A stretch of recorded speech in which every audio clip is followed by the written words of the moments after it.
이희영 장로님 모시게 되었는데 이희영 장로님 우리 한번 박수로 환영하시면 좋겠습니다. 반갑습니다. 안녕하세요. 반갑습니다. 네. 장로님 저희에게 오늘 오신 건 처음이시가요? 네, 예배당 안에는 오늘 처음. 예. 예배당 와 보시니까 어떠세요? 네, 예배당 와 보니까 겉에서 보는 것보다 안에가 아주 넓은 교회다 이런 느낌을 우선 받았고요. 아주 살아 움직이는 꿈틀꿈틀하는 그런 느낌을 받았습니다. 건물만 보고도. 네, 여기 계신 여러분들도 이렇게 뵙고. 네, 장로님. 그때 저희 아마 순장들을 해서 아마 순장 컨퍼런스 때 네. 사랑의 교회 안성수양관에서 아마 했던 기억이 있고요. 네, 예, 오늘은 이제 우리 교사들과 만남이 됐는데 사실은 저는 우리 교사들에게 더 필요한 지금 강사님이라고 생각을 해서 늘 고민을 했었는데 오늘 이렇게 와주셔서 너무 감사합니다. 고맙습니다. 장로님은 제가 특별히 이제 국민일보를 보고 많이 또 은혜를 받았고 그렇죠. 글 쓴 걸 보고 그리고 또 얼마 전에 제가 뭐 서울 연동교에 있었기 때문에 잘 알지만 그 영락교회에서 하셨잖아요, 그죠, 장로님? 예, 그 직장인 예배를 맡아서 처음 찬양대를 만들어 가지고 네. 했는데 이제 참 오래 했죠. 39년째. 39년 됐어요. 네, 금년도에 여러 가지 상황 때문에 한 1년 쉬고 있는데 제가 지휘를 지금 50년 넘게 했는데 와. 지휘를 잊어버렸어요. 어떻게 하는 건지. 해본 지가 오래돼가지고. 네. 아마 우리 교회도 젊은 교회도 잘 모를 거예요. 저는 그 50년 하고 영락교회에서 했다는 걸 어떤지 알거든요. 연동교회 경험이 있기 때문에. 그렇죠. 그 직장인 예배가 예, 있으니까. 예. 그 분위기를 제가 아는데 네. 정말 수고하셨어요. 진짜 애쓰신 것 같습니다. 예. 고맙습니다. 예, 우리 장로님 이제 지금 하시는 특별한 사역이 어떤 거가 있나요? 뭐 특별한 건 없고 이것저것을 다 합니다. 그래서 뭐 일일이 소개하면 또 시간 가니까. 네.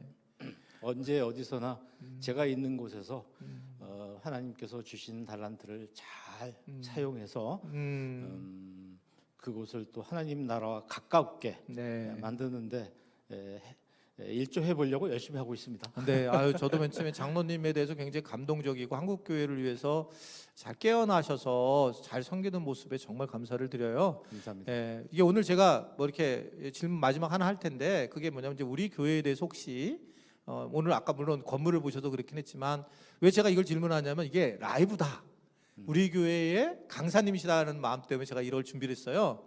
우리 교회에 대해서 어떤 이렇게 마음을 가지고 계셨었는지 또는 어떤 생각을 가지고 계시는지. 근데 제가 오늘 강의 준비를 하면서 고민을 많이 했어요.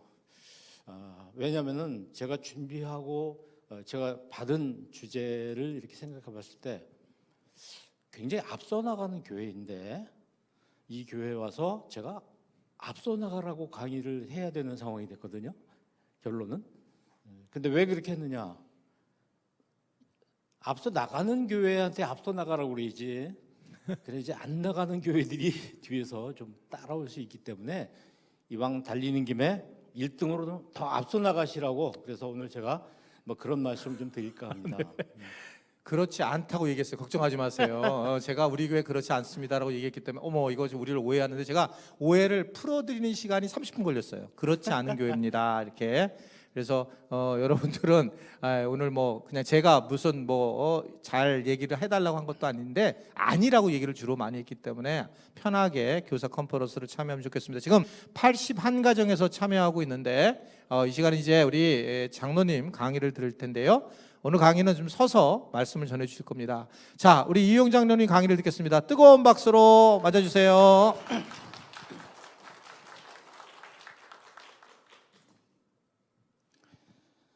네, 화면 부탁합니다. 네, 여러분 안녕하세요. 반갑습니다. 혹시 이 화면에 얼굴이 나오신 분들이 계신가요? 이 얼굴의 주인공들은 웃으신 만큼 새해 복 많이 받으십시오. 이분은 혼자 크게 나오셨거든요. 이분은 보니까 옆에 그 무슨 교수 같아요. 해당되시는 분은 올해가 다 가기 전에 10사람한테 이 주소를 선물을 좀 해주시길 부탁드리겠습니다. 주는 게 복이 있죠. 15초 동안에 여기 마스크 안 쓴 사람을 한번 좀 찾아보십시오. 저 말고. 네. 5, 10, 15 찾으셨습니까? 네. 그래도 오늘 여기 선생님들이 여러분 계셔서 아주 강의하기가 참 편한데요. 다 마스크 쓰고 계신데 여기 안 쓴 사람이 한 사람이 있습니다. 잘 찾아보셨는지 모르겠습니다. 요 빨갛게 선을 제가 만든 그곳에 있습니다. 오늘 여기에 그 찾으신 분들은 제가 선물을 하나 드리겠는데 제 화면 때문에 안 보이는데 이 기가 막힌 선물을 하나 가져왔습니다. 영상실에서 파이저에서 긴급 공수된 백신을 드리도록 그렇게 하겠습니다. 잘 사용해 주십시오. 오늘 강의가 지금까지 같이 마지막까지 계속 재미있을 거라고 생각은 하지 마시고 우리가 좀 마음의 문을 열기 위해서 이렇게 했고요. 자, 제가 이제 여기에 뭐라고 써 있는지 글씨가 좀 읽으실 수 있나요? 네, 뒤집어 보면 이렇게 보이고요. 아래 위를 바꿔 보이면 또 이렇게 보이죠. 보이는 관점에 따라서 얼마든지 달라 보입니다. 오늘 제가 이제 준비한 것은 우리가 이제 새로운 시대, 뉴 노멀 패러다임, 고정관념을 깹시다 이런 내용을 제가 오늘 준비를 했습니다. 이분이 누군지 아시나요? 1945년 종전이 됐잖아요. 그래서 이 사람이 필리핀의 밀림 속에서 살다가 군인으로서 계속 장교 생활을 하고 있는 거예요. 종전이 됐는데도 그 이후에 29년 동안이나 전쟁이 끝났다는 사실을 모르고 또 본부로부터 연락을 받지 못했기 때문에 나는 군인이다. 그래서 계속 싸워온 거예요. 애매하게 그 원주민들만 상당히 많은 사람을 죽였던 그런 사건입니다. 정말 기가 막힌 일이 있었죠. 왜 그런가요? 세상이 바뀐 걸 모르는 거죠. 세상이 바뀐 걸 모르고 계속 전의 생각을 가지고 살았기 때문에 그렇습니다. 자, 여러분 이게 뭔지 아시나요? 선생님들 앞에 여기 많이 계신데 이게 뭔지 아시는 분 손 들어보세요. 모르시는 분도 계시네요. 목사님 아세요? 목사님 아시죠? 필름입니다. 필름이 뭐냐? 모르시죠? 또 필름. 그래서 제가 이제 다른 데서 강의할 때 제가 이것이 뭔지를 알면은 아날로그 세대입니다. 이렇게 말씀드리죠. 젊은 세대에게는 이걸 보여주면은 잘 모르더라고요. 무엇인지. 이런 시대는 다 갔습니다. 제가 그저께 이사를 하고 지금 사실 좀 몸이 뻑지근합니다. 이사를 했는데 옛날 그 집에 있는 살림들을 막 찾아내서 버릴까 말까 고민한 것들이 뭐냐면 카메라가 3대, 4대, 한 5대쯤 되고요. 그래도 니콘 카메라가 2대쯤 있고 그리고 비디오 테이프 같은 것들이 있고 녹음 테이프가 있는데 이걸 어떻게 해야 될지 모르겠는 거예요. 버릴 수는 없는데 가져와도 볼 수도 없고 그 뭐죠? 바로 과거의 세대에 있었던 것인데 제가 이걸 끊질 못하고 결국 다 싸가져 왔어요. 싸가져 와서 한 이틀 밤을 잤더니 결국은 다 버려야 되겠다는 결심을 이제 하게 된 겁니다. 오늘 이 강의를 준비하면서 제가 버려야 되겠다 결심을 더 하게 됐어요. 쇼생크 탈출이라는 그 영화를 여러분 아실 거예요. 이 영화에 보면 참 기가 막힌 장면들이 많이 나오죠. 여기 이제 2사람이 나오죠. 주인공 탈출한 사람과 그리고 그 사람이 같이 탈출하자고 했는데 나는 끝까지 여기 있겠다 얘기했던 사람하고 2사람이 나옵니다. 흑인인데요. 이 사람은 감옥에 있는 게 편한 거예요. 종신형을 받았거든요. 감옥에서 있는 게 편하고 나가면 살 자신이 없는 거예요. 우리 이제 제 화면을 좀 줄일 수가 있으면 줄여주세요. 많이 저 안 나와도 됩니다. 자기 바깥 세상에 나가면 살 수가 없다는 거예요. 그래서 탈출을 안 하고 끝끝내 거기서 마지막까지 있었어요. 마지막까지 있다가 만기 출소를 했는데 자기가 화장실을 가야 되는데 화장실 갈 때 주인한테 허락을 받고 가는 거죠. 그러니까 주인이 그건 네 맘대로 해도 된다 그러는데 자기는 화장실 가는 것도 허락을 안 받으면 화장실에서 용변을 볼 수가 없는 이런 상황이 된 것이죠. 자, 우리가 이 영화를 보면서 참 할 말이 참 많지만 말이죠. 오늘 주제하고 굉장히 관련이 있는 얘기예요.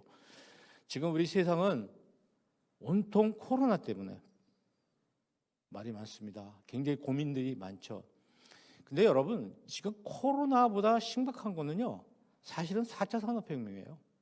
근데 이 4차 산업혁명이 오면서 일부는 상당히 많이 바뀌고 새로워져야 되겠다고 했지만 일부는 그냥 버텼거든요. 그런데 이 코로나19가 오면서, 팬데믹이 오면서 이 4차 산업이 가져온 태풍과 같이 맞물려 가지고 아주 강한 태풍이 지금 우리들에게 몰아치고 있다고 볼 수가 있습니다.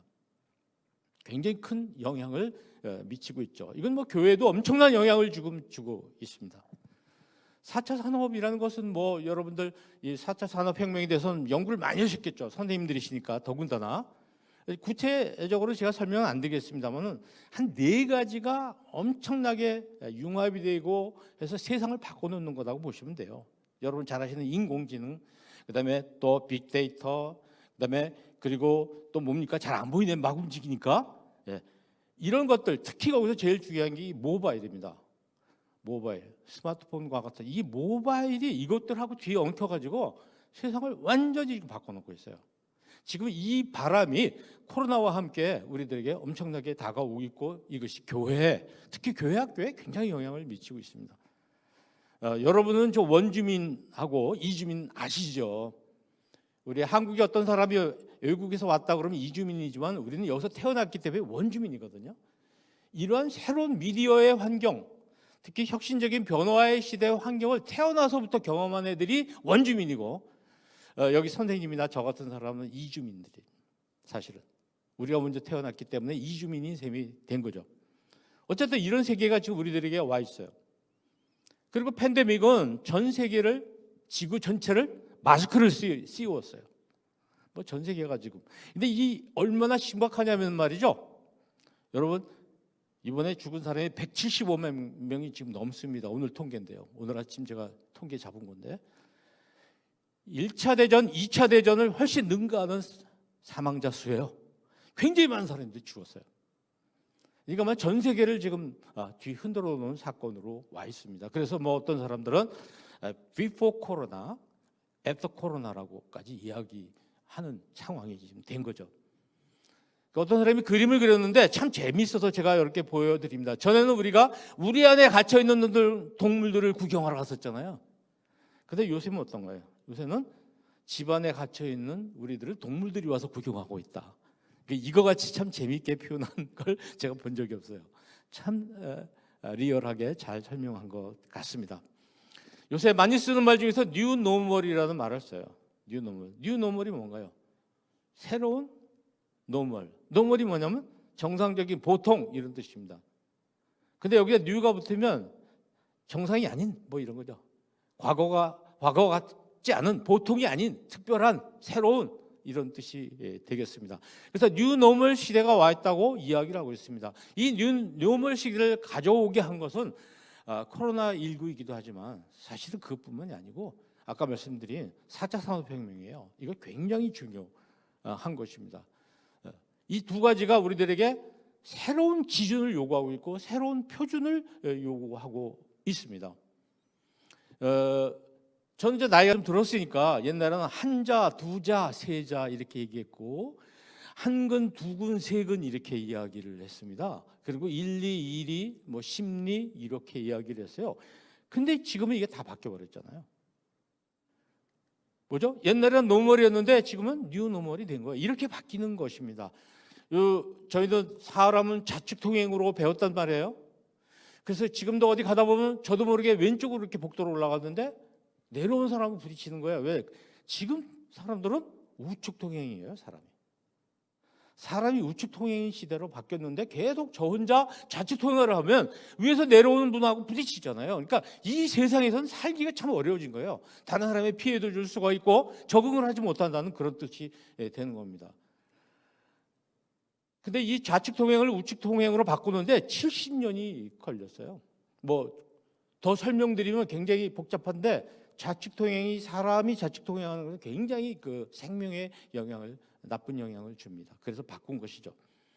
토마스 쿤이라는 사람이 생각의 틀, 생각의 속, 축 이걸 좀 바꿔야 된다고 이야기를 하면서 이 사람이 쓴 말이 패러다임이란 말이에요. 패러다임을 바꾼다, 시프트한다 이런 얘기죠. 그러니까 태양이 지구를 도는 것이냐, 지구가 태양을 도는 것이냐. 그런데 특히 캐토릭 같은 경우에는 얼마 전까지만 해도 태양이 지구 주위를 돈다고 이렇게 믿었죠. 그걸 반대하는 사람들은 적으로 생각을 했었어요. 이게 뭐죠? 이 사람이 아니다, 지구가 태양의 주위를 돈다 얘기를 했을 때 세상은 깜짝 놀랐고 이 사람은 굉장히 반역자가 된 거예요. 이런 것이 패러다임 시프트입니다. 생각을 완전히 바꾸자는 거죠. 이런 것은 언제 필요하냐면 환경이 급속하게 바뀔 때, 그리고 위기 상황이 왔을 때 그걸 탈출하기 위해서 필요한 게 패러다임 시프트예요. 그럼 오늘 우리들에게 필요한 것은 패러다임 시프트죠. 이걸 빨리 바꿔야 된다는 얘기를 하는 겁니다. 알래스카에다가 냉장고를 어떻게 팔아요? 그 얼음 나라에. 근데 엄청나게 팔고 있어요, 지금도. 아프리카 신발을 어떻게 팔아요? 아프리카 신발 수출하고 있습니다. 알래스카야 우리나라 냉장고 팝니다. 이게 뭐죠? 전혀 안 팔릴 거야 했는데 이걸 바꾸니까 되는 거죠. 모두가 바꾼다고 되는 건 아니지만은 가능한 것인데도 불구하고 내가 만든 프레임 때문에 포기하는 경우가 굉장히 많이 있어요. 굉장히 유연한 사고가 필요한 것입니다. 몇 가지 연습을 한번 해볼까요? 지금 이렇게 돕니까? 이렇게 돕니까? 여러분 보십시오. 왼쪽으로 도는지 오른쪽으로 도는지 잘 보십시오. 하나가 보이다가 나머지 하나가 보이면 하고 발견하는 무엇이 있어요. 그러니까 이것은 내가 본 대로만 돈다고 생각하면 안 되고 그 반대로 도는 거로 보이는 사람도 있어요. 이런 것들이 패러다임 시프트입니다. 이 그림은 어떤가요? 잘 보시면 여러분 보이는 게 옆에서 본 그림이 사람을 옆에서 본 것도 되지만 앞에서 본 그림도 보이는 거예요. 이것도 마찬가지입니다. 그러니까 내가 본 것만 맞다, 단정적으로 확정해서는 안 되는 부분들이 세상에 많이 있습니다. 그런데도 불구하고 우리는 이것이 답이다, 이거 하나밖에 없다고 생각을 하니까 귀중한 또 다른 것을 놓치는 것이죠. 그러니까 이런 현상이 굉장히 심한 데가 어디냐면 바로 우리 종교 집단이에요. 우리가 지금 잘못된 종교 집단들을 이렇게 보면 그 사람들은요 절대로 다른 관점에서 보질 않아요. 성경 말씀도 다른 관점에서 보면 새로운 것이 많이 보일 텐데 하나의 관점에서만 바라보면 그렇죠, 매일 같은 이야기밖에 될 수가 없어요. 어려운 문제입니다. 이게 무슨 그림인지 잘 보시죠. 잠시 시간을 드려볼까요? 네, 잘 보시면 보이세요? 무슨 얘기죠? 검은 것은 글씨고 하얀 것은, 하얀 색깔은 배경이다. 그 우리 머릿속에 굳어 있어요. 책도 그렇게 돼 있잖아요. 근데 흰 것을 글씨로 삼을 수도 있는 것입니다. 그렇지 않습니까? 그러니까 위에 그림을 보면서 우리는 아무것도 발견할 수 없어요. 그러나 이것을 그린 사람은 135231이라는 글자를 분명히 쓴 거예요. 이런 것들을 우리가 좀 찾아봐야 되겠죠. 이건 좀 넌센스 같지만 이게 집가자입니다. 그러면 이건 무슨 자인가요? 아파트가 한 지붕 안에 많은 세대가 살고 있잖아요. 연립주택가라고 한다고 해서 틀렸다고 할 사람이 없어요. 왜? 아니 글자라는 게 뜻글자 한자는 뜻글자인데 시대가 바뀌었으면 시대에 맞는 한문 그러니까 나와야 될 거 아닙니까? 한자가 나와야 될 거 아닙니까? 그렇게 해석하면 그렇게 되는 것이죠.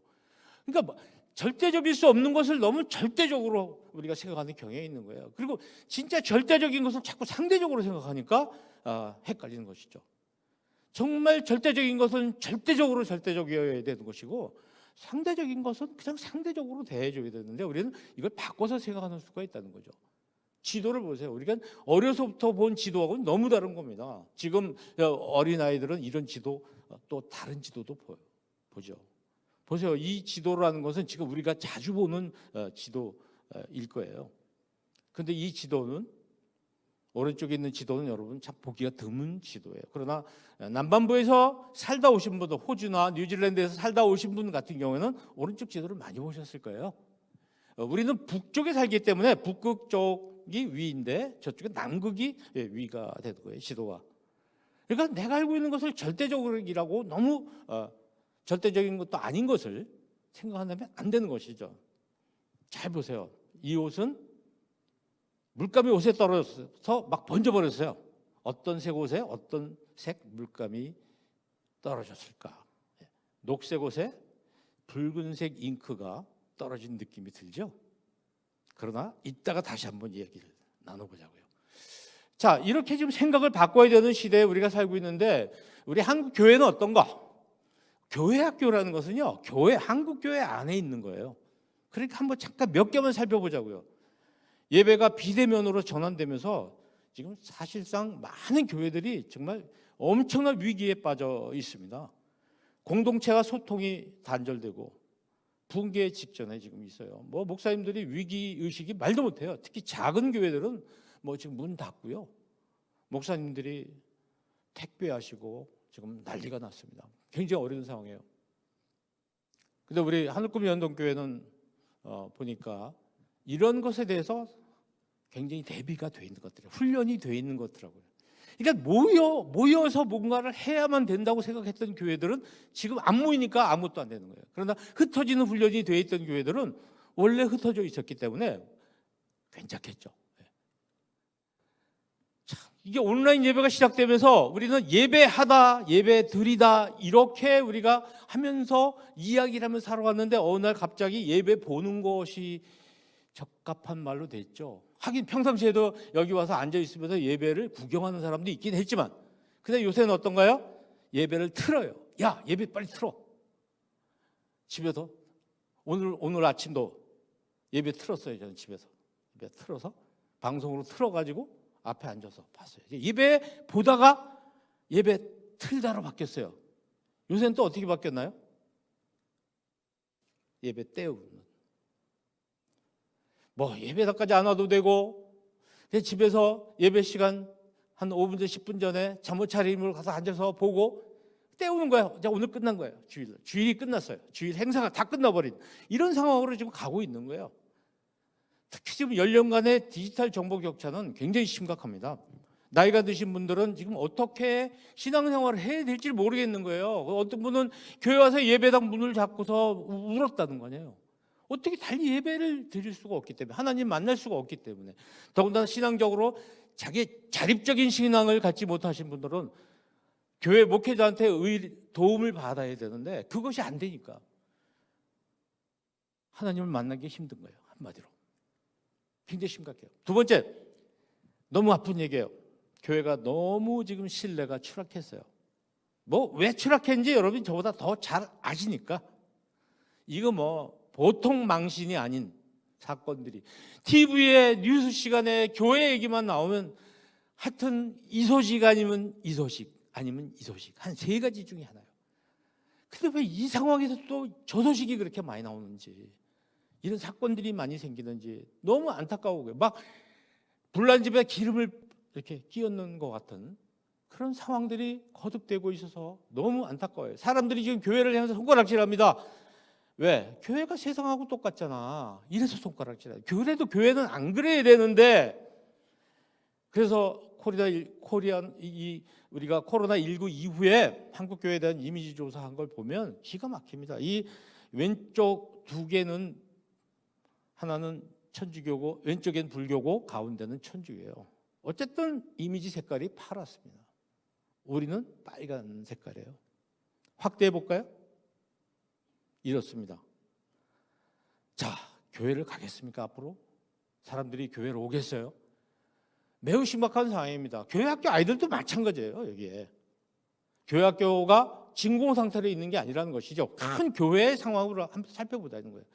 어떤 분은 그림을 이렇게 그려서 올려놨는데 정말 기가 막히고 눈물이 날 정도예요.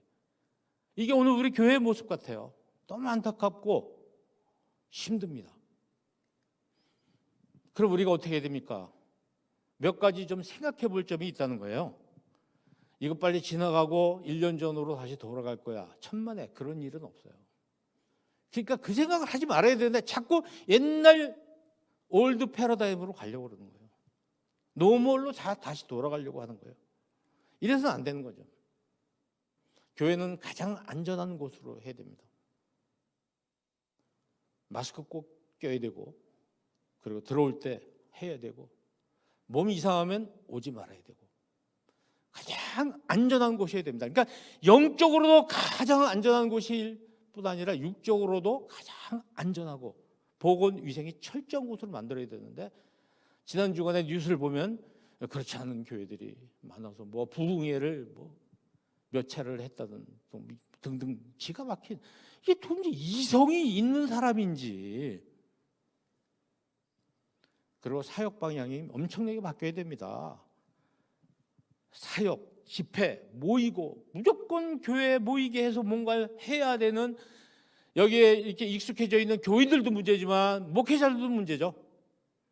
이거는 삶 중심으로 빨리 바꿔야 된다는 것이고, 건물 자꾸 키우고 확장하고 화려하게 만들고 그런 게 아니라 모이는 것보다는 흩어져서 그곳에 하나님 나라를 만들어 나가는 것이죠. 내가 있는 곳, 우리 집, 내 직장, 내 학교, 거기를 하나님의 나라로 만들어가는 쪽에 우리가 관심을 가져야 되는데, 다 이렇게 들어와서 이 안에서 뭔가 하려고 하니까 한계가 있는 거예요.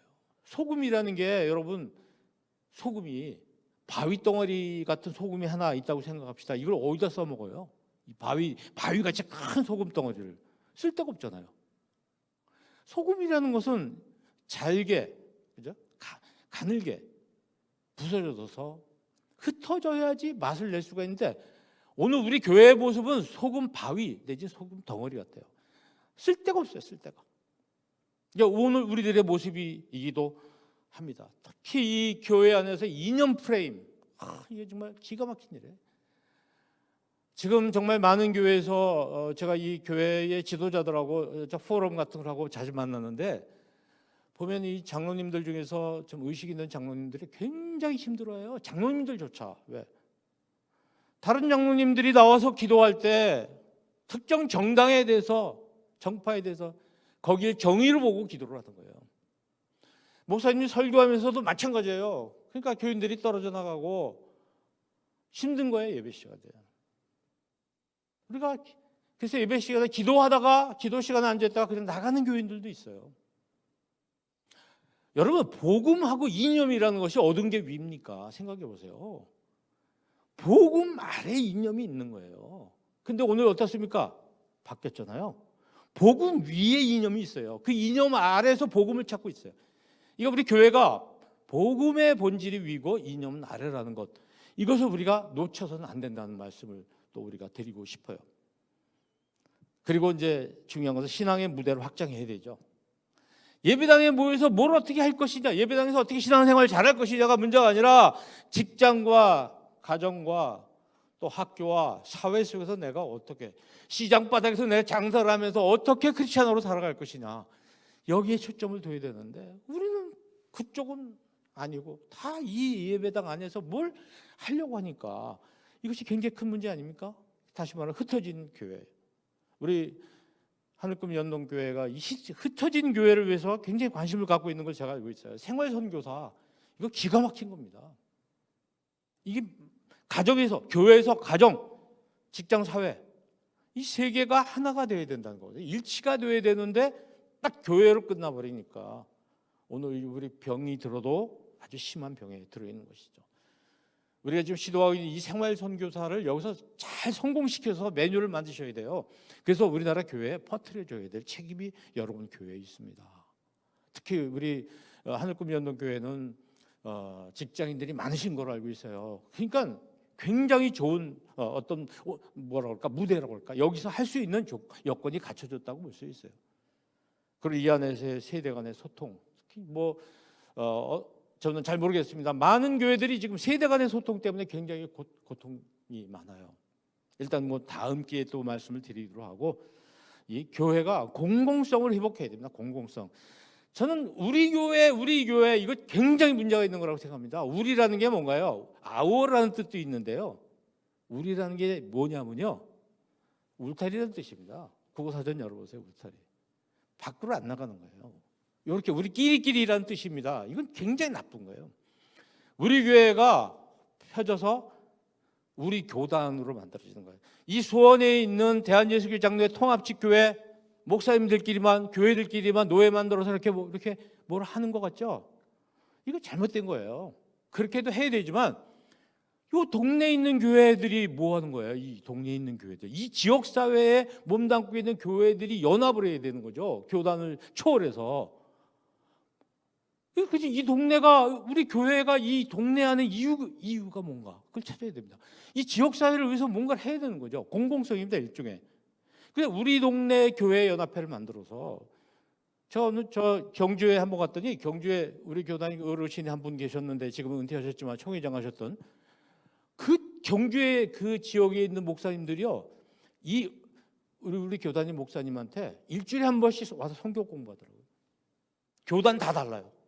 서로 다른 교단인데 다 와서 그 제일 어르신 목사님한테 공부하고, 그리고 같이 연합해서 뭔가를 해요. 이 교회 뭐 할 땐 또 다 또 같이 참여해주고. 왜 우리가 이런 교단벽을 이렇게 만들어 놓고, 모르겠어요. 목사님들은 어느 학교, 우리 교단의 학교 나왔으니까 교단벽이 있는지 모르겠지만, 우리 교인들이 무슨 교단벽이 있습니까? 우리들은 그냥 이 동네 사는 주민이란 말이에요. 그럼 이 동네 어느 교회에 있든지 일반인들은 다 하나의 교회로 보는 거예요. 교단이 있는 줄 몰라요. 그럼 이 동네에 있는 교회들이 다 모여서 교사 강습회도 같이 하고, 뭐 다 같이 해야 되죠. 불우이웃돕기도 하고, 성북교회 가면은 심지어는 천주교, 불교, 또 우리 개신교가 있어요. 성북교회. 그 교회 중심이 돼가지고 그 지역사회 불우이웃돕기를 서로 다른 종교에서 매년 하고 있습니다. 그렇진 않더라도 우리 한번 생각해 볼 문제 아닌가 생각해요. TJB는 학대 한번 영상 하나 아동을 막기 위해 보시겠습니다. 충청권 1,500여 개 GS 편의점을 아동학대 피난처로 지정했는데요. 얼마 전 술 취한 부모에게 폭행을 당하던 10살 소녀가 맨발로 도망쳐 편의점에 도움을 요청한 사례가 서울에서 발생했습니다. 직원의 도움으로 소녀는 다행히 구조됐는데, GS 편의점 측은 TJB의 프로젝트를 충청권에서 전국 모든 점포로 확대 시행하기로 했습니다. 조혜원 기자가 보도합니다. 시간이 없어서 다 못 보여드리겠는데요. 편의점에 학대당한 청소년들 오면은 얘들 보호해 주겠다는 거야, 편의점이. 이거 우리가 해야 되는 거 아니에요? 네? 우리가 해야 되는 거 아니에요? 교회 가든지. 이렇게 옛날에 우리 교회가 하던 교육, 의료, 구제 다 뺏겼어요. 뺏긴 게 아니라 다 놨어요. 제가 대구에 지하철 사고 나고서 다음 날 그쪽에 교회에 강의하러 갔는데 중직자들 다 모셔놓고 강의를 하다가, 지금 우리가 이럴 때입니까? 왜 지금 사고 났는데 중직자들이 여기서 이 교육받고 있습니까? 다 나가서 봉사하셔야 되는 거 아니에요? 그랬더니 한 장로님이 말씀하시더라고요. 거기 뭐 우리가 갔더니 자리가 없어요. 이미 기업들이 다 와서 체계적으로 구조 사업을 하는데 책상 하나 우리 걸 놓을 자리가 없더라는 거예요. 이런 거 우리 교회가 해야 되는 거 아니에요? 다 놓치고 있는 거예요. 우리 지역에 있는 교회들이 다 연합해서 뭔가 이런 걸 해서 이 지역 사회를 위해서, 아니 애들을 다 모아서 가정 사정 괜찮고 교회 나올 만한 아이들만 모아놓고 그보다 나올 수 없는 아이들, 상당히 어려운 상황이 있는 애들, 이런 애들은 교회 나올 자격조차 없는, 나올 수도 없는.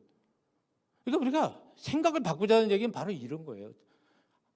얼마 전에 서울대학교에 이런 커뮤니케이션과 관련 공부하는 광고 홍보학과 광고 전공하는 학생들이 뭘 만들었냐면은 페이지 줍는 할머니 할아버지들을 위해서요, 리어카에다가 광고판을 다는 걸 연구를 해서 광고를 제작해서 만들어줬어요. 동네 짜장면집, 또 설렁탕집 마크를 붙여줬는데 한 달에 몇만 원, 또 10만 원 이렇게 드리잖아요. 끌고 다니니까 사람들이 보고 광고 효과가 괜찮다는 거예요. 그러니까 공부해가지고 어디다 써요? 그런 데 써야지. 그렇지 않습니까? 그런 아이들을 우리가 길러내야 되는 거고, 또 우리가 그런 사업들을 교회에서 찾아서, 이게 바로 아까 말씀드린 일종의 공공성이라는 것입니다. 그 다음에는 이제 오늘 좀 잠깐 말씀드리려고 하는 이런 시대에 맞는 뉴노멀 시대에 맞는 교수 방법을 체득해야 돼요. 오늘은 이건 다루지 못합니다만은 옛날 방식으로 하면 안 됩니다. 지금 아이들은 원주민이에요. 우리는 이주민이고, 이주민이 원주민을 가르치려면 원주민이 돼야 되는데 쉽지 않잖아요. 교수 방식이 달라져야 됩니다. 전 정말 힘들죠. 그러나 선생님들, 젊으신 선생님들 많으신데 정말 바뀌어야 돼요. 특히 우리 하늘꿈 연동교회는 교사들이 많다고 목사님께 말씀드려요. 학교 선생님들이 바로 여기에 이런 부분의 전문가들이시니까 이거 빨리 우리 교회 학교에 접목해야 된다. 얼마나 중요한 인력들이 계세요. 그분들이 우리 교회에 굉장히 중요한 기초를 놔줘야 되죠. 교회 교육에 대해서 잠깐 말씀드릴게요. 지금 교회 학교가 인원이 감소한다고 해서 굉장히 걱정들 하고 계신데 사실은 출산율이 저하된 게 제일 큰 문제예요. 이거요. 두 번째는 코로나19입니다. 부모님들이 교회를 못 가게 하잖아요. 세 번째는 뭔가요? 이제 매력이 없어요. 여러분, 전에는 교회 가야 재밌었어요. 교회 가야 새로운 프로그램도 맛보고, 요새는요 얘만 있으면 하루 종일 방구석에 틀어박혀서도 게임하고 놀 수 있어요. 지금 저희 집에 제 손주가 와 있는데 컴퓨터 하나 붙잡고 하루 종일 놀고 있어요. 나오지도 않아요. 지금 초등학교 2학년인데 하루 종일 게임하고 컴퓨터. 그러니까 사람 만나는 거 싫어해요. 혼자 즐길 수 있는데 왜 사람을 만나야 즐거울까? 그걸 이해를 못하는 겁니다. 그러니까 단절의 시대가 와 있는 거예요.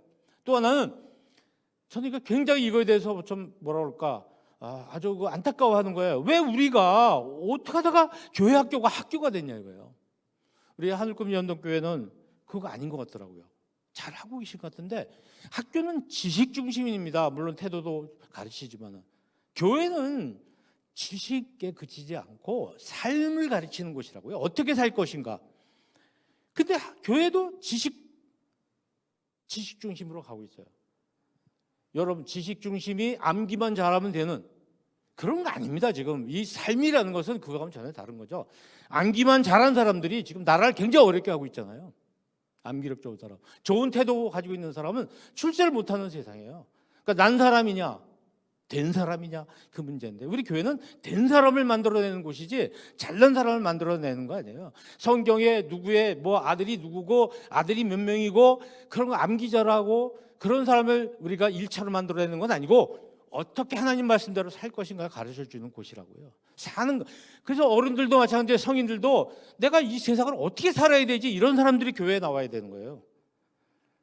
어떻게 살 것인가 고민하고, 그래서 여기서 길을 찾고, 그래서 예수님을 발견하고 만나고 그렇게 돼야 되는데, 다른 데 꿈을 가지고 있는 사람들이 교회에 많이 나와요. 장로 되려고 하는 사람도 있고 권사 되려는 사람도 있고, 교회에 나와서 어떻게 여기 교회 거래 좀 해볼까 하는 사업가들이 있고, 그러니까 문제가 되는 것이죠. 그리고 아까 말씀드린 교수 방법과 이 소통 방법에 대해서 빨리빨리 이것을 우리가 극복하셔야 됩니다. 우리 이주민들이, 젊은 친구들하고. 다음에 이제 기회가 나면 다시 공부하기로 하고.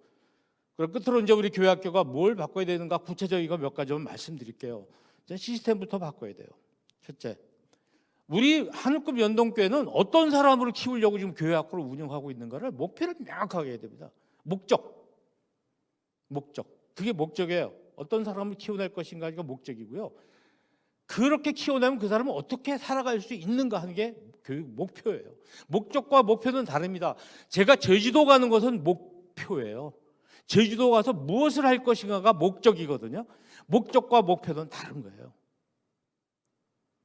목적과 목표, 여러분 잘 한번 구분해 보세요. 네. 내가 교회 다니는 것, 목표가 목적인가? 목적이 중요한 것이죠.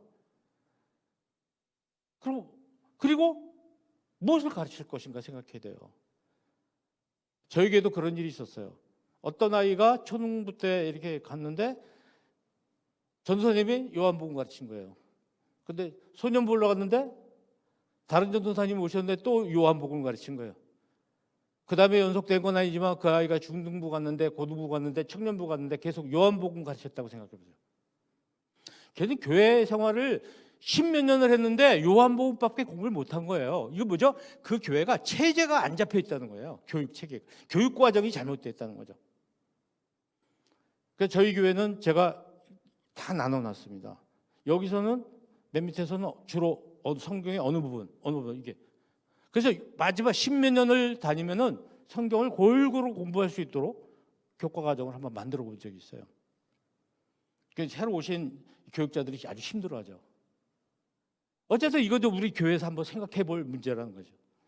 무엇보다도 학교에서 공동체로 바뀌어야 돼. 여기는 학교가 아니에요. 공동체예요, 공동체. 공동체라는 게 뭔가요? 같이 살아가는 거죠. 이 손가락과 이 손가락이 공동체예요. 얘가 아프면 얘가 이 일을 대신해 주는 게 공동체예요. 그러니까 저는 1학년 따로, 2학년 따로, 3학년 이거는 지식의 차이 때문에 단계를 만들어 놓은 것이지 우리 교회가 1학년, 2학년, 3학년, 4학년을 이렇게 나눌 필요가 있느냐 이런 생각입니다. 다시 말하면 1, 2, 3, 4학년을 한 반으로 만들어야죠. 이렇게 학년을 다 섞어서. 그래서 비 오는 날은 4학년 형이 1학년 아이 집에 가서 우산 들고 와서 데려오고 하는 거, 함께 살아가는 걸 공부하고 배우고 이것이 익혀야 되는 건데 지금 전부 세분화 시켜놓으니까 아이들이 자기밖에 몰래 똑같은 애들끼리만 알지 나하고 다른 사람들하고 소통을 하지 못하는 어려운 문제가 나온 거예요. 그리고 청년부는 고등학교 3학년 되자마자 고3은 청년부로 빨리 붙어야 돼요. 대학에 들어가든 안 들어가든 청년부에 가서 살 생각을 해야 되는데 고3 끝나고 지금 이 시기죠. 여기서 대학이 안 된 애들은 청년부 안 나가는 거예요. 재수생은 또 어떻게 할 겁니까? 그래서 세대 통합 예배라든지 이런 것도 우리가 예배도 왜 이렇게 나눠야 되느냐. 저도 찬양제 지휘를 하면서 연습할 때 아이들이 연습실에 들어옵니다. 그러면 뭐 시끄럽죠. 저는 괜찮다고 그럽니다. 왜? 자기 엄마 아빠가 이렇게 하는 걸 봐야죠. 그게 미담에 찬양도 할 거 아니에요. 바로 그런 거예요. 이런 점에서 우리가 좀 살아있는 교육을 해야 되겠다는 말씀을 드리는 거예요. 그래서 고등부에서 청년부로 갈 때 고3은 바로 청년부를 보내야 되는 것이고 또 재수생반은 바로 재수생반을 계속 운영하면 재수생반 출신들이 아침에 일찍 학원 갈 수 있게 아침에 일찍 재수생반을 운영을 하죠. 영락교회 베드로반이라는 데가 있는데 그 베드로반이 재수생반이에요. 아침 일찍 예배드립니다. 근데 재수생반 그 베드로반 출신들이 그 예배를 와서 봉사하고 해야 합니다. 왜? 자기가 옛날에 겪었기 때문에. 뭔가 이렇게 해서 교회학교가 잘 연동되도록 하는 것이 좋겠다는 생각이 듭니다. 무엇보다 중요한 것은 이제 부모가 교사가 되어야 된다는 거죠. 지금 이 방송을 들으시는 분들이나 보시는 분들 또 여기 앉아 계신 선생님들 뽑혀서 선생님으로 와 계신데 자 이제는 선생님의 역할이 중요한 게 아니라 부모님의 역할이 굉장히 중요한 시대가 됐어요.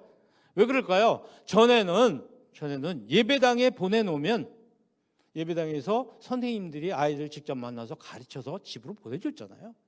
지금 어떤가요?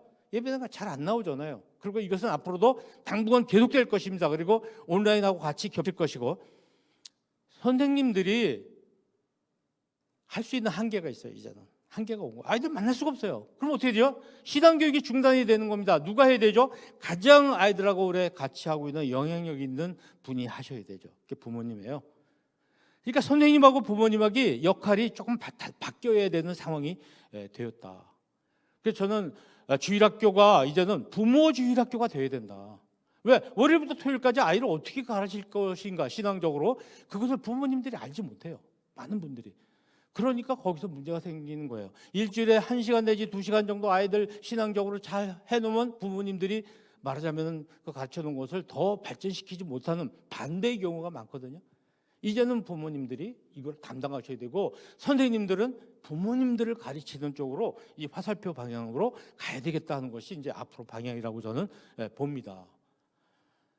그리고 이 교재들이 굉장히 지금 문제예요. 그러니까 이 총회라든지 우리 기독교 연합기관에서 성서공회라든지 이런 데서 빨리 해야 되는데 이게 무슨 100년 전에 쓴 그 춘향전 같은 거 보는 느낌이에요. 여러분 우리 지금 개역 성경 보십시오. 비문도 많고 이해가 가지 않아요. 저도 개역 성경 개정판도 이해가 안 가요. 표준 세번역만 해도 굉장히 좋습니다. 거기서 쉬운 성경은 훨씬 좋죠. 그리고 책 이제는 안 됩니다. 책 요즘 아이들이 책을 보나요? 미디어가 달라져야 되겠다. 복음을 담고 있는 미디어가 단순한 인쇄 종이책이 최선은 아니다는 것을 우리가 생각해 볼 수 있어요. 지금 우리가 쓰고 있는 성경은 100년 전의 언어로 쓰여 있는 겁니다. 100년 전에 사용했던 언어들, 어휘들 사용되고 있어요. 이것이 아이들한테 너무 힘들죠. 이해하기 힘들어요. 가장 힘든 게 뭔지 아세요? 이런 거예요. 지금 중직자들한테도 애굽, 바사, 구스, 서바나, 구브로 뭐 이런 거 물으면 뭔지 몰라요. 왜? 학교에서 배운 거하고 다르기 때문에. 제가 뭐 여러 어른들하고 이렇게 얘기를 해봅니다만은 서바나가 스페인이요. 그러면 아 그런 거예요? 바사가 페르시아예요. 처음 알았네. 중직자들도 그래요. 왜? 학교에서 배운 세계사와 너무 다르기 때문에 고유명사들이. 이걸 아이들이 어떻게 합니까, 여러분? 아이들이 이걸 어떻게 알겠어요? 그러니까 될 수 있으면 아이들로 하여금 성경을 이해하지 못하게 돼 있는 글자라는 거예요. 문자가. 이건 매우 심각한 상황입니다. 그래서 우리 개교회가 하기는 너무 힘들죠. 그러나 세들백 처치 같은 그 미국의 큰 교회는요, 이걸 영상으로 만들어 가지고 아이들 위한 1000개를 만들어서 예수님과 관련된 사건들, 이야기, 스토리 중심으로 해서 1000개를 만들어서 전 세계에 지금 뿌리고 있죠. 예, 한번 해볼 만하다 이런 생각이 듭니다. 어쨌든 시대와 세대에 맞는 교수 방법을 우리가 찾아서 물색을 해야 되는데, 제가 이렇게 보니까 저는 아웃사이더로서 이렇게 봤을 때 이것 전공하신 분들이 새로운 걸 만들어내기를 주저해요. 옛날 걸 자꾸 발전시키는 건 좋은데 이미 철진한 걸 발전시키고 있지 요즘 세상에 맞는 걸 못하더라고요. 그래서 제가 기독 공부에다가 꼭 1년을 연재를 해봤습니다. 제가 대학의 교수님들한테 교수법 강의를 굉장히 많이 하고 있기 때문에 그런 경험, 또 교사를 제가 교회학교 교사를 하면서 교육국장을 하고 이런 경험을 살려가지고 한번 교회학교에 쓸 수 있는 걸 좀 찾아서, 아마 여러분들에게 오늘 뭐 말이 통하는 교사라는 책을 이제 도란노에서 나온 건데 선물로 교회에서 주시는 것 같아요. 굉장히 훌륭한 교회입니다. 제 책을 이렇게 다 사서 임명장 대신 이렇게 주시니까 아주 감동적인, 이걸 보시면서 좀 참고하셨으면 좋겠다는 생각이 들고요. 어쨌든 뭐 기타 등등 시대에 맞는 교육 여건, 뭐 의자 여기서 무슨 교육을 합니까? 이런 상황에서 특히 이 교회에서 장의자는 어른들한테도 이렇게 좋잖아요. 우리 교회는 보니까 이렇게 다 펼칠 수 있게 됐는데, 이건 아주 전 이 장의자 때문에 교회가 소통이 안 돼. 뒷사람하고도 대화 못 합니다. 이건 옆 사람하고도 어렵고. 뭐 양평의 국수리에 있는 국수교회 이상적이죠. 그리고 이제 교회는 교육전도사 불러가지고 장로님이 오늘 몇 명 모였어요 이러고 보고하라고 이런 거 하지 말아야 돼요. 이제는 예배에 참석이 몇 명 나왔느냐 이걸 따지면 안 되고 부모님들이 가정에서 얼마나 신앙교육을 잘하고 있는지, 그리고 이 아이들이 자기네들이 주로 살고 있는 학교에서 소금과 빛으로 얼마나 잘 살고 있는지, 이런 거에 초점을 바꿔줘야 돼요. 패러다임을 바꿔줘야 된다는 거죠. 당장 눈앞에 몇 명이 나왔냐 이런 걸 따지고 체크하고, 그래서 대면 예배 참석 인원이 줄어들면 전도사 선생님 그만두라고 그러고, 이런 일이 있어서는 안 되는 거죠. 이제 관점이 달라져야 된다는 것을 여러분께 우리가 한번 말씀을 드리고 싶어요. 끝으로 교사는 왜 교수법 공부를 해야 되느냐. 여러분, 파리에서 에펠탑이 보이지 않는 곳이 어딘지 아세요? 혹시 아세요? 에펠탑 안에 있는 커피숍, 거기서는 에펠탑이 보이지 않습니다. 여러분, 나는요 이렇게 남들이 보지, 내가 나를 볼 수가 없잖아요. 남들은 나를 아는 거예요. 교사들이 모르는 게 두 가지가 있는데, 가르치는 사람들, 지금 저도 마찬가지 여기 해당되겠죠. 첫째는 내가 얼마나 잘 가르치고 있는지를 모르는 거예요. 두 번째는 뭐죠? 얼마나 못 가르치고 있는지 모르는 거예요. 교수들은, 학교 선생님들은 전부 평가를 받습니다. 평가가 정확한 건 아니지만 그래도 그걸 보면서 자성을 하고, 아 내가 이런 부분이 부족하구나 이렇게 노력하고 그렇습니다. 우리 교회 학교의 선생님들이 이런 평가를 못 받잖아요. 받을게요. 그러니까 자기 혼자 도취돼가지고 가르칠 수가 있어요. 선생님들이 교수법이라든지 이런 부분에 대해서 공부를 정말 많이 하셔야 된다는 말씀을 드리고 있는 거예요. 누가 아느냐? 아이들이 알아요. 아이들은 선생님들에 대해. 또 오늘 제가 이 말씀 드렸다 그래서 내년에 교사하려고 그랬는데 그런 뜻이 아니에요. 교사 오래 하신 분들, 관성에 의해서 나는 교사를 오래 했기 때문에 잘할 것이 아니고 세상이 바뀌었는데 내가 여기다 나를 맞춰야 되겠다, 이 생각을 하시라고 제가 자극을 드리는 거죠. 제가 우리 하늘꿈 연동교회에 소속된 교인 같으면 여러분께 이런 말씀 못 드려요. 외부에서 온 사람이니까 한번 얘기하고 가야 되는 거예요. 한번 푹 찔러주고 가야지 하고 정신 약간 좀 차리죠. 그런 충격이 필요해서 제가 말씀을 드린 겁니다. 더 열심히 하시라고 말씀드리는 거예요. 더 열심히 하시라고 더 아픈 얘기 해드릴게요. 교사에 3가지 제약이 있어요. 첫째가 뭔지 아세요? 의미 있는 걸 재미없게 가르치는 거예요. 의미 있는 걸, 굉장히 중요하고 재미있는 얘기인데 이걸 재미없게 가르치는 거예요. 의미 없는 것도 재미있게 가르쳐야 돼요. 여러분, 재미라는 것은 나쁜 것이 절대 아닙니다. 재미있어야 됩니다. 특히 요즘 아이들은 재미없으면 끝이에요. 그러니까 어떻게 재미있게 만들 것인가 준비하는 과정이 그게 뭐예요? 기도예요, 기도. 내가 어떻게 아이들에게 이 의미 있는 것을 재미있게 가르칠 것인가 준비하는 과정이 그게 바로 기도라고요, 기도. 아무것도 준비하면서 주여, 이거 기도 아닙니다. 이걸 준비하는 게 기도예요. 제가 여러분께 이 강의를 하기 위해서 얼마나 준비했는지 아세요? 제가 방송에서 강의한 걸 다 뜯어 고쳐가지고 다시 만든 거예요. 3분의 1 정도를 바꿔서. 두 번째 제약이 뭐냐? 쉬운 걸 어렵게 가르치는 거예요. 어려운 걸 쉽게 가르쳐야 되는데 쉬운 걸 어렵게 가르치면 안 돼요. 그럼 어떻게 되죠? 공부해야 되는 거예요. 그래서 제가 여기 교회 보니까 책꽂이 있더라고요. 제가 책을 하나 갖다 꼽아놨어요. 그거 한번 보시면은 어떻게 강사, 떨리는 강사, 설레는 강사라는 책을 하나 꼽아놨으니까 좀 보시고 어떻게 잘 가르칠까 연구하셔야 돼요. 여러분, 요새 뭐 이마트니 뭐 여러 마트들이 있죠. 마트가 상품이 좋다고 해서 장사가 잘 되나요? 배달이 잘 돼야 장사가 잘 되는 거예요. 배달이 유통입니다. 유통이 뭔가요? 선생님들이 가르치는 기술이 유통이에요. 바로 그 기술이 좋아야 되죠. 세 번째 뭘 것 같아요? 자기도 모르면서 가르쳐요. 교재에 보니까 이렇게 나와 있어, 공과책에. 아니죠. 내가 경험한 걸 얘기해줘. 내가 아는 걸. 뭐 다음에 기회가 있으면 말씀드리겠습니다만은 이게 암묵적 지식이라는 건데요. 겉으로 드러나는 거 누구든지 검색하면 다 나오는 지식이 아니라 내가 하나님 만나서 내가 체험한 이야기, 확실한 거, 내 눈으로 본 거, 내가 만진 거, 내 걸 만들어야 돼요. 라면같이 그냥 아무나 끓여 먹을 수 있는 그런 지식이 아니라 나만의 라면 조리법이 있잖아요. 그런 거예요. 그런 지식을 만들어줘야 되는 건데 우리는 똑같은 걸 메뉴를 가지고 학생들한테 다 나눠주는데 그중에는 그게 맛있는 애들도 있지만 맛이 없는 애들도 있는 거예요.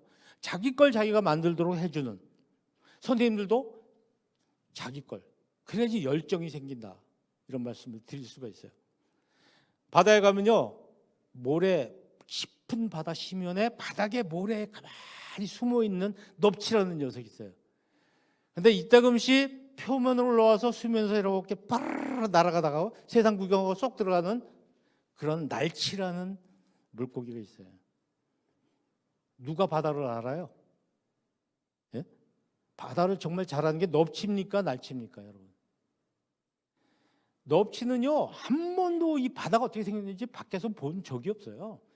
그러나 날치는 물속에도 있지만, 바닷속에도 있지만 날아가면서 세상 구경도 하고 바다가 이렇게 생겼구나, 그 안으로 다시 들어오고.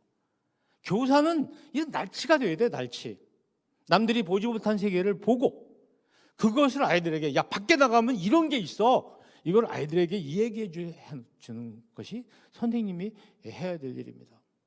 캐나다 같은 데 가면 나무자르기 시합을 하는데 이런 도끼를 가지고 열심히 찍어서 열심히 한 6시간 동안 계속 나무만 자르는 사람이 있는가 하면 어떤 사람은 잠깐 10분씩 쉬었다 하는 사람이 있는데 이 사람이 훨씬 더 일을 잘합니다. 성과가 좋습니다. 나무를 많이 뱀니다. 근데 그 옆에 어떤 사람이 있느냐면은 네, 도끼 날을 가는 사람이 있어요. 쉬면서. 이 사람이 훨씬 더 일 잘합니다. 그런가 하면 이런 사람이 있죠. 전기톱을 구해다가 짜르르 30분 만에 끝내버리는 사람이 있어요. 이게 뭐예요? 교사가 그냥 열심히만 하면 된다는 생각이 바로 이거예요. 하루 종일 들지도 않는 도끼날 가지고 나무를 자르는 거나 마찬가지라는 거예요. 우리들의 어떤 방법, 방식 이것도 개발해야 된다는 겁니다. 새로운 방식으로. 아이들을 가르치기 가장 좋은 방법. 그러니까 공부를 굉장히 많이 하시고 제가 이제 2시간 강의하기 위해서 제가 9시간, 10시간은 준비를 한단 말이에요. 여러분 아이들 잠깐 가르치기 위해서 얼마나 공부하십니까? 공부하시고 준비하셔야 되는 거예요. 그래서 가장 좋은 방법을 찾아서 그걸 적용하는 것. 이게 굉장히 우리들에게 필요합니다. 집에 가셔서 붉은 여왕의 법칙이라는 것을 검색을 한번 해보시고요. 또 방송 들으시는 여러분께서도 붉은 여왕의 법칙이 뭔가 한번 찾아보세요. 그냥 간단히 설명하기 이러는 거예요. 버스를 탔는데 한잠 잤어요. 목적지 다 왔는데 보니까 출발했던 우리 집 앞에요. 버스 정류장이에요. 왜? 나만 차 타고 간 게 아니고 세상도 그 사이에 같이 달려간 거예요. 그럼 내가 차를 안 탔으면 어떻게 되죠? 저 전 동네로 간 거죠. 이 정도로 세상이 지금 빠르게 가고 있다는 생각을 우리가 좀 했으면 좋겠다는 말씀을 여러분 드립니다. 여러분 코로나 팬데믹은 이건 회복될 겁니다. 백신도 나오고 그러면 회복되겠죠. 그렇지만 삶의 방식, 라이프 스타일은 바뀌지 않는다는 거예요. 이미 지난 거예요. 지금 현재의 라이프 스타일이 굳어져 가게 돼 있어요. 지금 예배당 안 나온 지 1년 됐잖아요. 이거 괜찮을 겁니다. 찬양대석 굉장히 많은데 이거 찰까요? 교회 학교 아이들 찰까요? 이 예배당에 교인들이 찰까요? 안 나오는 게 너무 편했잖아요. 이거 온라인으로 예배 드리는 게 얼마나 편해요. 근데 그걸 물리치고 끄고 주일날 나와서 옛날 같은 사역하고 봉사하고 이렇게 할 수 있을까? 이건 정말 하나님만 하시는 일이죠. 그러면 어떻게 되냐? 우리는 이런 새로운 세대에 맞는 방법을 찾아야 되는 거죠. 옛날부터 이랬나요? 옛날부터 예배당 이런 건물이 이렇게 생겼고 찬양대석이 있고 피아노가 옛날부터 있었나요? 우리는 또 새로운 세계로 가야 돼요. 아마 앞으로 마스크 쓰는 사람은 개동 들어갈 겁니다. 아프지 않아도 마스크 쓸 거고요. 사람 안 만나려고 할 거고요. 소통 안 하려고 할 거고요. 될 수 있으면 집에 있으려고 그럴 거예요. 집이 굉장히 중요한 삶의 센터가 될 겁니다. 온라인 문화는 말도 못하게 발전할 것이고 시간과 공간을 우리가 넘어설 수 있어요. 사람이 머릿속에 절차기억, 학습기획, 신념기억이라는 세 가지가 기억이 사람의 행동을 결정합니다. 절차 기억이라는 게 뭐예요? 내가 여기까지 살아오면서 겪었던 체험적으로 겪은 나만의 어떤 기억이에요. 신념 기억은 뭔가요? 종교와 정치에 대한 거예요. 이게 옳다고 생각하는 자기 나름대로 가치관입니다. 학습 기억은 뭔가요? 책 보고 공부하면서 새롭게 집어넣는 거예요. 이 파란색 학습 기억이라는 것이 새롭게 들어가지 않으면 우리는 내가 살아왔던 방식대로 그리고 내가 믿고 있는 그 신념대로 그냥 살아가는 거예요.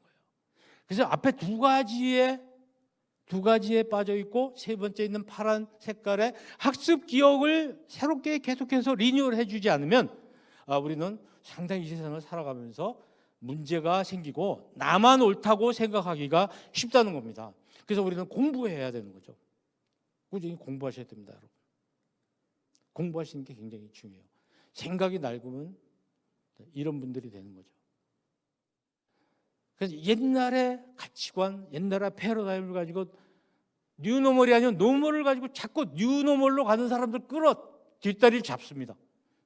그리고 내가 옛날에 해왔던 대로 이게 맞는 건데 왜 당신은 이렇게 하느냐? 자꾸 끌어당기는 거예요. 특히 종교 집단이 그래요. 우리 교회가 그럴 수 있어요. 우리 한국금 연동교회는 그런 면에서 보면 이런 걸 굉장히 유연하게 하고 있습니다. 유연하게 소통도 굉장히 많이 하시고 유연하게 이게 우리 교회의 큰 힘이 될 거예요. 이것을 잘 발전시켜야 된다는 말씀을 오늘 드리게 됩니다. 만약에 그렇지 않고 아까 드린 그 두 가지에 매몰되어 있으면 뭐 이런 어려운 상황이 되죠. 19세기형 교사가 21세기 아이들을 가르칠 수가 없어요. 열매 맺지 못하는. 오늘 선생님들이 얼마나 중요하신 줄 아세요? 선생님들이 하시는 일이 예수님께서 하신 3대 사역에서 하나 똑같은 걸 따라서 하고 계신 거예요. 티칭. 얼마나 중요해요.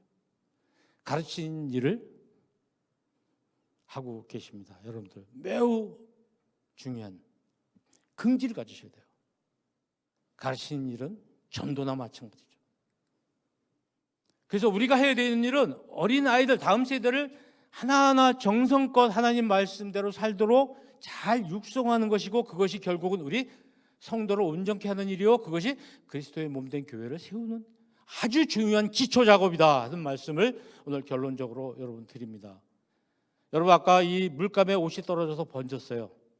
녹색 옷에 붉은색 잉크가 딱 묻어 있는 것 같지만 그게 아닙니다. 여러분, 빨간 옷에 녹색 잉크가 쏟아져서 이제 요만큼만 더 적시면 완전히 녹색 옷으로 바뀌는 그런 상황이 지금 와 있다. 근데도 계속해서 이 벽돌색을 고집해서는 안 된다는 겁니다. 그래서 앞으로 전진하는 뉴 노멀 시대에는 뉴 노멀 패러다임이 필요하다. 이것이 오늘 제가 여러분께 드리는 말씀입니다. 다음에 이제 교육의 개념과 이론, 또 말이 통하는 교수법 같은 것은 기회가 나면 또 여러분들에게 다른 방법으로라도 전할 수 있기를 바랍니다. 해피 뉴 이어, 그리고 해피 뉴 패러다임, 새로운 패러다임으로 무장하시길 바랍니다. 자, 오늘 여러분과 함께해서 아주 즐거웠습니다. 새해 복 많이 누리십시오. 감사합니다.